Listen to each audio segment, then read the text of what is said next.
Mangoes are a popular street food in the countries where they grow, like Vietnam. In this Vietnamese beef noodle bowl, we're using green mangoes in place of the traditional rice noodles. Begin by combining the lemongrass, shallots, soy sauce, and sugar in a bowl. Marinate the beef for 30 minutes. To make the dressing, mash the garlic, chilies, and sugar in a mortar and pestle until smooth. Transfer to a bowl and add fish sauce, lime juice, and water. Drizzle in the shallot oil until incorporated. For this dish, use a peeler to spiralize the mango. Mangoes at stage 2 to 3 for ripeness for the noodles are perfect because they hold their shape and you can prep the noodles before service.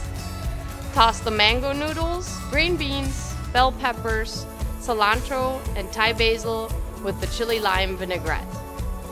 Heat the pan and sear the beef until just done. Let the beef cool and then slice it thinly. Place lettuce in your bowl and top with the noodle mixture and garnish with the beef. Finish with fried shallots and peanuts. Here's our finished dish, Vietnamese green mango noodle bowl with beef.